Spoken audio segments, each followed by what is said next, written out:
가득하기를 바라겠습니다. 오늘은 어버이 주일입니다. 이곳에 계신 거의 대부분의 분들이 어버이시고 아버지이시고 어머니이십니다.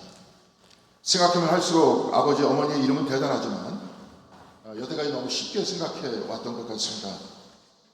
영국의 기독교 작가인 체스터턴은 그의 책 세상에 무엇이 잘못됐는가에서 다른 사람의 자녀에게 산수를 가르치는 것은 큰 직업이고 자기 자녀에게 우주를 가르치는 것은 작은 직업이라 할 수 있는가 이렇게 말했습니다. 어릴 적 부모님, 특히 어머니에게 물었던 질문을 한번 생각해 보시기 바랍니다. 우리는 부모님으로부터 직업 교육을 받은 것이 아닙니다. 그러나 우리는 부모님께 무수한 질문을 던졌습니다. 온 세상과 우주와 인간에 대한 다양한 질문을 쏟아냈던 그곳에 우리와 같이 있었던 부모님이 계셨습니다. 그래서 체스터턴은 부모 노릇이 힘든 이유는 그 일이 사소하기 때문에 그런 것이 아니라 너무 거대하기 때문에 힘든 것이다 이렇게 말했습니다. 세상의 모든 사람들은 부모를 통해서 말을 배웠고 세상을 배웠습니다. 그래서 어린 시절 부모님은 우리가 세상을 보고 이해하는 법을 가르쳐 주셨습니다. 이곳에 계신 거의 모든 분들이 부모님이시고 그렇지 않으신 분들도 부모님을 통해 세상에 나오셨으니 서로 격려하면서 부모님을 생각하면서 서로가 서로에게 박수해 주시면 감사하겠습니다. 박수 치겠습니다. 수고하셨습니다. 부모님은 대단히 위대한 일을 하시고 여기까지 오셨는데 나이가 들어가면서 중심에서 멀어지고 점점 잊혀져 가는 것이 또한 슬픈 현실이기도 합니다. 다음 콘텐츠 중에서 나를 돌보는 마음 습관이라는 것이 있습니다. 그 부제목으로는 매일 하루 60초 나를 위로하는 시간 이렇게 되어 있습니다.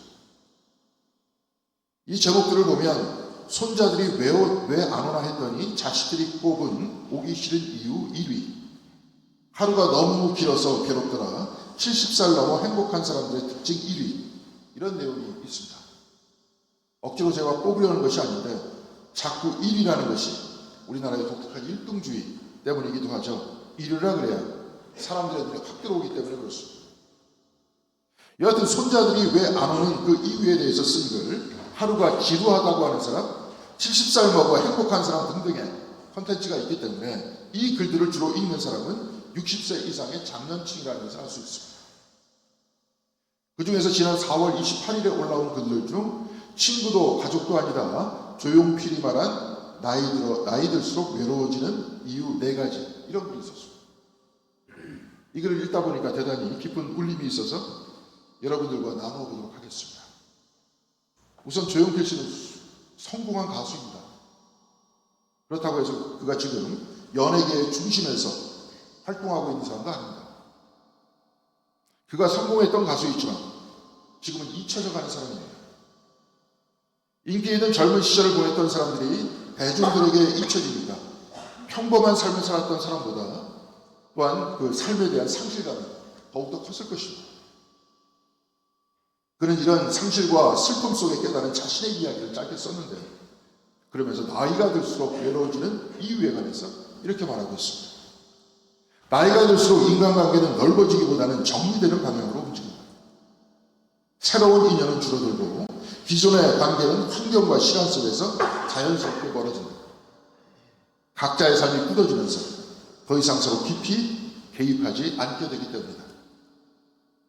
외로워지는 이유는 서로 자신들의 삶이 굳어져 있기 때문에 그렇다 이렇게 말하고 있습니다. 그래서 나이가 들면 들수록 굳어진 남들의 삶에 개입하지 않으려고 하고 또한 남들도 나의 삶에 개입하려 하지 않는다는 겁니다. 각자의 삶이 굳어지는 이유 중 하나는 또한 상처 때문이기도 합니다. 상처를 받지 않으려다 보니까 나에 대해 방어적이 되고 방어적이 되다 보니까 각자의 삶이 굳어지는 겁니다. 그런데 굳어지다 보면 서로 멀어지게 되고 이렇게 되다 보니 결국 외로워진다는 겁니다. 그래서 조용필 씨는 이렇게 말하고 있습니다. 외로움은 사람이 없어서 생기는 것이 아니라 사람과 깊게 연결될 수 있는 가능성이 줄어들면서 커지는 감각이다. 공감이 갑니다. 또 그는 이렇게 말합니다. 경험이 쌓일수록 사람은 말을 아끼게 되고 감정을 쉽게 드러내지 않게 된다. 오해를 피하기 위한 선택이지만 그 선택은 동시에 이해받을 기회를 줄여버린다. 겉으로는 평온해 보이지만 내면에서는 누구와도 깊이 연결되지 못하는 상태가 된다. 이것이 바로 정서적 고립이고 외로움이 조용히 쌓여가는 방식이다. 이렇게 보면 외로움은 개인의 성격이나 기질의 문제가 아니라 자연히 찾아올 수밖에 없는 삶의 결론인 겁니다. 그러면서 조용필 씨는 외로움과 함께 살아가는 삶의 지혜에 대해서 말해주고 있습니다. 이 현실을 받아들이는 순간 사람은 관계에 대한 기대를 내려놓고 스스로를 마주하게 된다. 외로움은 이때부터의 감정이 아니라 현실 인식으로 자리 잡는다. 그런 외로운 현실을 받아들이면 바로 그때부터 남이 아닌 자기 자신을 바라보게 된다. 이렇게 말합니다. 그리고 이때부터 남들이 나를 좀 알아주었으면 하는 아쉬움이 사라지고 남들이 나에 대해 관심이 없으면 내가 외로워진다 하는 것이 나의 현실이다. 이렇게 받아들인다는 겁니다. 그러면서 그는 대단히 중요한 조언을 마지막에 해주고 있습니다. 외로움은 피해야 할 감정이 아니라 끝까지 함께 가야 할 조건이다. 사람을 붙잡으려고 애쓰기보다 혼자 있는 시간을 버틸 수 있는 힘을 키우는 것이 결국 인생의 균형을 지키는 방법이다. 지금 외로워서 힘들다 하는 사람에게 그런 노년의 삶은 원래 외롭다. 그래서 이것 때문에 슬퍼하지 말고 이 외로움을 있는 그대로 받아들이라고 말하고 있습니다. 그리고 그는 이 현실을 인정하고 버틸 수 있는 힘을 길러야 한다고 말합니다. 그래야 내 인생을 있는 그대로 받아들일 수 있고 있는 그대로의 나 자신에게도 돌아갈 수 있다고 말하는 겁니다. 외로움을 이길 수 있는 힘을 길러라. 저는 이 말이 외로움에 익숙해져라 하는 말로 들립니다. 익숙해지다 보면 힘이 생기고 힘이 생기면 더더욱 익숙해집니다. 결국 외로움에 익숙해져라 이 말인데 좀 슬퍼지지 않습니까? 몇 년 전만 해도 저는 이런 이야기가 남의 얘기로 들렸습니다. 그러나 세월이 흘러가면서 이런 이야기는 남이 아닌 내 자신의 이야기가 되어가고 있습니다. 부모님들은 자식의 세계관을 만들어줬습니다. 일터에서는 늘 중심이었던 활발한 시대도 있었지만 이제 시간이 흘러 잊혀져 가니 외로워집니다. 그래서 사회에서는 노인정과 같은 시설이 만들어지는 것이죠. 교회에서도 실버 미니스트리라고 노인 목회가 중심으로 떠오르고 있습니다. 우리 교회도 나이 드신 분들이 많으니 속해나 지금 구성하고 있는 노인대학과 같은 프로그램도 만들어야 할 것이다. 이런 생각이 듭니다. 나 혼자 외로운 것이 아니라 나와 비슷한 사람들이 주변에 많고 이들과 함께 있다면 이 외로움을 견딜 수 있는 힘이 더해질 것 아니겠습니까? 그런데 오늘 우리가 교독한 성경 말씀은 외로움을 견디어내는 지혜를 가지라고 이렇게 말씀하고 있지 않습니까? 바울은 고린도전서 4장 16절에 이렇게 말했습니다. 우리는 낙심하지 않습니다. 우리의 겉사람은 낡아가나 우리의 속사람은 날로 새로워집니다. 겉사람은 낡아가나 속사람은 날로 새로워지니 낙심하지 말자고 말하고 있습니다. 그는 겉사람은 낡아가니 낡아가는 나를 있는 그대로 받아들이자 이렇게 말하고 있지 않습니다. 비록 우리의 육체는 나이가 들어가지만 거꾸로 우리의 속사람인 영혼은 육체와 반대로 나날이 새로워지니 늙어가고 외로워지는 이 육체를 보고 낙심하지 말자 이렇게 말하고 있는 것 아닙니까? 그렇다면 그는 왜 이런 말을 했던 것이겠습니까? 고린도 전서를 썼을 때 바울은 고린도 교회의 분열의 문제, 성도끼리의 법정 소송의 문제, 우상에게 바친 음식의 문제와 은사의 문제 이런 여러 가지 갈등을 고린도전서 13장 사랑으로 극복하자고 그렇게 권면했습니다. 그는 고린도 교회에서 존경받는 목회자였습니다. 그런데 고린도 후서가 쓰여졌을 때 이 상황은 극단적으로 바뀌어버렸습니다. 그는 교인들에게 공격을 받고 있었습니다. 고린도후서 2장 1절에 바울은 이렇게 말합니다. 여러분에게 또다시 아픔을 주지 않아야 하겠기에 나는 여러분에게 가지 않기로 결심하였습니다. 대단히 정중하게 글을 썼지만 이 말은 누군가가 그를 공개적으로 모욕했고 교회 역시 모욕당한 바울을 방어하지 않았고 두둔하지도 않았다는 그런 말입니다. 그래서 교회를 개척하면서 순회 전도를 했던 바울은 고린도 교회에 가지 않겠다. 어쩌면 내가 갈 수 없다. 이렇게 말하고 있는 겁니다. 고린도후서 10장 10절에 고린도 교회 몇몇 사람들은 바울의 편지는 무게 있고 힘이 있으나 몸이 약하고 말이 시원치 않다고 했고, 어떤 이들은 바울은 진짜 사도가 아니다 이렇게 말했습니다. 실제로 바울은 주님의 12사도 중 한 명이 아니었습니다. 또한 바울은 환상과 계시의 체험이 없으니 권위가 없다 이렇게 말했습니다. 처음 고린도 교회에 왔을 때 그는 다른 사도들과는 달리 깊은 학식을 가지고 새로운 복음을 전하는 사람이요 놀라운 이적을 행하는 사람으로 환영받았습니다. 그러나 2년 정도가 지나자 교인들은 바울이 식상해졌습니다. 이들은 다른 사람을 원했던 겁니다. 본인이 개척한 교회에서 이런 취급을 받고 있으니 그의 상실감이 얼마나 컸겠습니까? 오늘 우리가 생각했던 노년의 외로움에 대입해보면 어쩌면 이런 상실감과 외로움에 익숙해져야 하는 것이 그가 가져야 하는 생각이 아니겠습니까? 혹여 바울과 같은 처지에 있는 초대교회의 순회 전도자들과 같이 모임을 갖고 교회에서 상처받은 목회자의 모임에 참여하여 치유를 받아야 하는 것 아닙니다. 그러나 바로 이런 상황에서 바울은 우리의 겉사람은 낡아지나 우리의 속사람은 날로 새로워진다고 말했습니다. 사람들에게 보이는 모습은 낡아지고 사람 간의 관계도 시간이 지나면 식상해지고 소원해진다는 겁니다. 그러나 신앙이란 속사람이 하나님을 찾는 것이고 신앙이란 하나님의 은혜 아래 나날이 새로워지는 것이라고 말하고 있습니다. 그래서 시간이 지나면 외로워지는 것이 모든 사람의 숙명이요 필연이겠죠. 신앙은 이 필연의 삶을 거스르고 이겨낼 힘을 가진 사람이다 이렇게 말하고 있는 거예요. 고린도후서 4장 18절에 바울은 이렇게 말하고 있습니다. 우리는 보이는 것을 바라보는 것이 아니라 보이지 않는 것을 바라봅니다. 보이는 것은 잠깐이지만 보이지 않는 것은 영원하기 때문입니다. 과거 개혁개정에서는 이 말씀이 이렇게 기록되어 있습니다. 우리가 주목하는 것은 보이는 것이 아니요 보이지 않는 것이니 보이는 것은 잠깐이요 보이지 않는 것은 영원합니다. 사실 이 번역이 더 잘된 번역입니다. 왜냐하면 여기서 주목한다는 그 말이 있는데 히라버로는 스코폰이라는 말입니다. 목표를 둔다는 말입니다. 그러니까 내 삶의 목표는 보이는 것이 아니라 보이지 않는 것이라고 바울은 말하고 있는 겁니다. 보이는 나의 육체가 아니라 보이지 않는 하나님이라고 말하고 있는 겁니다. 바울이 보이는 것은 잠깐이요 보이지 않는 것은 영원하다 했습니다. 보이는 나의 육체도 잠깐이고 보이는 세상의 모든 피조물도 잠깐입니다. 그러나 보이지 않는 하나님은 영원하시고 보이지 않는 하나님을 찾는 나의 속사람 역시 영원하다 이 말이 아니겠습니까? 그래서 이 보이지 않는 것에 대해 보이지 않는 것에 의해 나는 힘을 얻고 보이는 이 육체의 나의 가짐을 이겨낼 수 있다고 말씀하고 있는 겁니다. 바울은 겉사람은 낡아지지만 속사람은 새롭다고 했습니다. 그래서 속사람은 보이지 않는 하나님을 추구하고 찾아가면서 보이지 않는 나의 속사람은 날로 새로워진다고 했습니다. 이렇게 보이지 않는 하나님을 추구하는 것을 오늘 우리가 읽은 신약성경에 보면 사도행전 17장 27절에 이렇게 말하고 있습니다. 이렇게 하신 것은 사람으로 하여금 하나님을 찾게 하시려는 것입니다. 사람이 하나님을 더듬어 찾기만 하면 만날 수 있을 것입니다. 사실 하나님은 우리 각 사람에게서 멀리 떨어져 계시지 않습니다.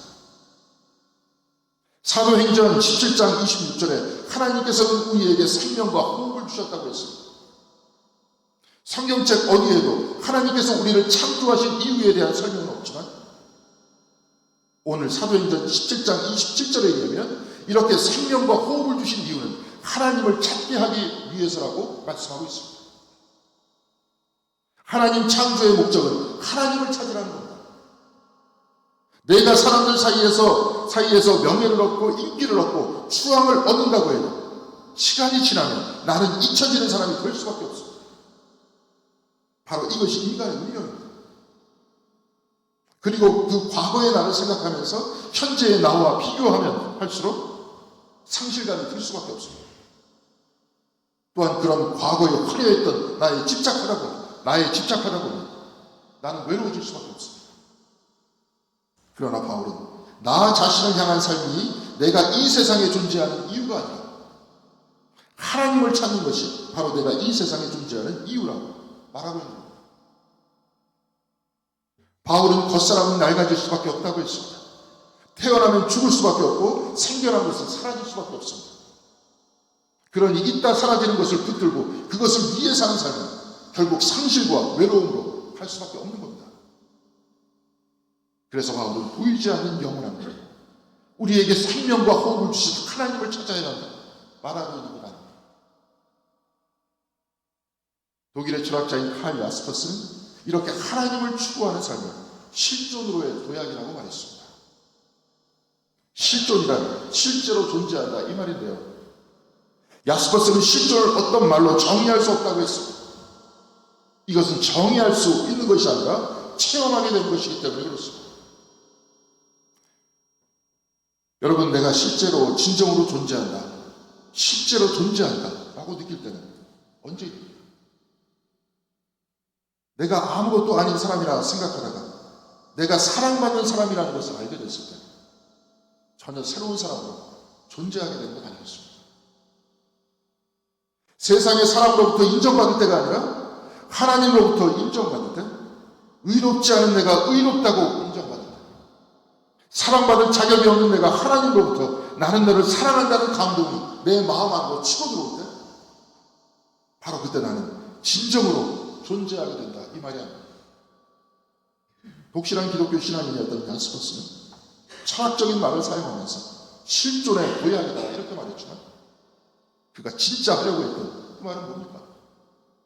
바로 거듭남이 아니겠습니까? 하나님의 사랑으로 거듭나 전혀 새로운 사람이 되는 것, 바로 이것이 실존의 도약이고 거듭남으로 인해 새 사람이 되는 것이 아니겠습니까? 바울은 나의 속사람은 날로 새로워진다고 했습니다.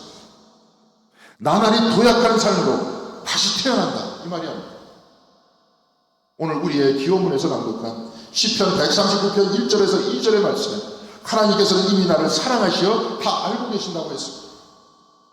그리고 시편 139편 3절에는 내가 길을 가거나 누워있거나 주님께서는 다 살피시고 계시니 내 모든 행실을 다 알고 계십니다 라고 하면서 또한 이렇게 노래합니다.